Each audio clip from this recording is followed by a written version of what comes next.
Hello അസ്സലാമലൈക്കും welcome back to Tuttu's kitchen. അപ്പോൾ എല്ലാവർക്കും സുഖമല്ലേ? സുഖമാണെന്ന് തന്നെ വിശ്വസിക്കുന്നു. ആദ്യമായിട്ട് ആരെങ്കിലും ഈ ചാനൽ കാണുന്നുണ്ട് എന്നുണ്ടെങ്കിൽ വേഗം തന്നെ സബ്സ്ക്രൈബ് ചെയ്യുക, കൂടെ ബെല്ലൈക്കൺ കൂടെ ക്ലിക്ക് ചെയ്യുക. അധികം വൈകാതെ നമുക്കിനി വേഗം വീഡിയോയിലേക്ക് പോവാം. അപ്പോൾ നമുക്ക് ഇന്നത്തെ സ്നാക്ക് ഉണ്ടാക്കിയെടുക്കാൻ വേണ്ടിയിട്ട് ഏകദേശം ഇത്രയും സാധനങ്ങൾ മതി.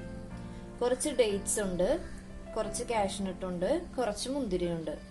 അപ്പോൾ നമ്മൾ ഉണ്ടാക്കിയെടുക്കാൻ വേണ്ടിയിട്ട് ആദ്യം തന്നെ ഈ ഡേറ്റ്സിനെ ഒന്ന് പൊളിച്ചിട്ട് അതിനകത്ത് എല്ലാ ഡേറ്റ്സിന്റെയും കുരു എടുത്ത് പുറത്ത് മാറ്റുക. അപ്പൊ നമ്മൾ ഡേറ്റ്സിനെ പൊളിക്കുമ്പോൾ കുറച്ച് മാത്രം ഇങ്ങനെ ഫുള്ളായിട്ട് 2 പീസാക്കി എടുക്കരുത്. ജസ്റ്റ് ആ കുരു മാത്രം പുറത്തേക്ക് എടുത്തിട്ട് ഇതുപോലെ തന്നെ നമുക്ക് ഇങ്ങനെ ക്ലോസ് ചെയ്ത് വെക്കാൻ പാകത്തിനുള്ള രീതിയിൽ വേണം ഡേറ്റ്സിനെ ക്ലീൻ ആക്കി എടുക്കാൻ വേണ്ടിയിട്ട്, കുരു പുറത്തേക്ക് എടുക്കാൻ വേണ്ടിയിട്ട്. ഓക്കെ, അപ്പൊ നമ്മൾ ഡേറ്റ്സിനകത്തെ കുരു മൊത്തം മാറ്റി എടുത്തിട്ടുണ്ട്. ഇനി നമുക്ക് ഒരു ഡേറ്റ്സ് എടുക്കുക. എന്നിട്ട് ഇതിപ്പോ ഞാൻ ഇങ്ങനെ സ്പ്ലിറ്റ് ആയിട്ടുള്ള കാഷ്നട്ടാണ് യൂസ് ചെയ്യുന്നത്. അപ്പൊ 2 കാഷ്നട്ട് എടുക്കുക. എന്നിട്ട് ഒരു കാഷ്നട്ട് ഒരു ഭാഗത്ത് വെച്ച് കൊടുക്കുക, അടുത്ത കാഷ്നട്ട് അടുത്ത ഭാഗത്തും വെച്ച് കൊടുക്കുക.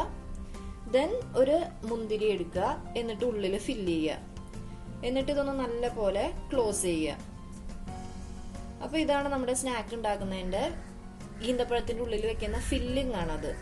അപ്പൊ അതുപോലെ നമുക്കിത് മൊത്തം റെഡിയാക്കി എടുക്കാം. അപ്പൊ നമ്മള് എല്ലാ ഡേറ്റ്സും ഫില്ല് ചെയ്ത് വെച്ചിട്ടുണ്ട്. നമുക്ക് ഡേറ്റ്സിനെ അങ്ങ് മാറ്റി വെക്കാം. എന്നിട്ട് അത് നമുക്കൊന്ന് ഡിപ്പ് ചെയ്ത് ഫ്രൈ ചെയ്തെടുക്കാൻ വേണ്ടിയിട്ട് ഞാനിവിടെ ഒരു 3 ടീസ്പൂൺ മൈദ എടുത്തിട്ടുണ്ട്. 3 ടീസ്പൂൺ മൈദ, അതുപോലെ അതിനകത്തേക്ക് ആവശ്യത്തിന് ഉപ്പ്, ഒരു നുള്ളു ഉപ്പ് ചേർത്ത് കൊടുക്കുക. ഇനി കുറച്ച് വെള്ളം ചേർത്തിട്ട് ഇത് നമ്മൾ പഴംപൊരിയൊക്കെ പൊരിക്കാൻ വേണ്ടിയിട്ട് ഒരു തിക്ക് ബാറ്റർ ഉണ്ടാക്കത്തില്ലേ, ആ ഒരു കൺസിസ്റ്റൻസിയിൽ ബാറ്റർ ആക്കി എടുക്കുക.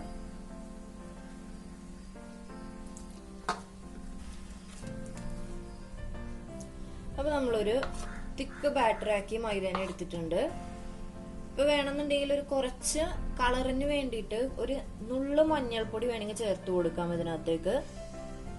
അപ്പൊ നമുക്കൊരു നുള്ളു മഞ്ഞൾപ്പൊടി ചേർത്ത് കൊടുക്കാം.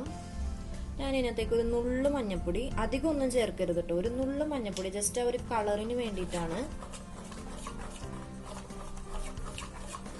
നമ്മൾ കുറെ മഞ്ഞൾപ്പൊടി ചേർത്ത് കഴിഞ്ഞാൽ ചിലപ്പോൾ മഞ്ഞൾപ്പൊടിയുടെ കുത്തങ്ങ് വരും. അതുകൊണ്ട് ഒരു നുള്ളു മഞ്ഞൾപ്പൊടി ചേർത്ത് കൊടുക്കുക. നമ്മൾ ഒരു കട്ടിയായിട്ടുള്ള ഒരു ബാറ്റർ റെഡിയാക്കി എടുത്തിട്ടുണ്ട്. ഇനി നമുക്ക് ഡേറ്റ്സ് ഇതിനകത്തേക്ക് ഡിപ്പ് ചെയ്ത് ഫ്രൈ ചെയ്തെടുക്കാം. അപ്പൊ നമ്മൾ തയ്യാറാക്കി വെച്ചിരിക്കുന്ന ബാറ്ററിലേക്ക് ഈ നമ്മൾ ഫില്ല് ചെയ്ത് വെച്ച ഈന്തപ്പഴം ഇട്ട് കൊടുക്കുക. എല്ലാ ഈന്തപ്പഴത്തിന്റെ മേലേക്ക് ഒന്ന് ബാറ്റർ ഒഴിച്ചു കൊടുക്കുക. അപ്പൊ വെളിച്ചെണ്ണ നല്ല പോലെ ചൂടായിട്ടുണ്ട്.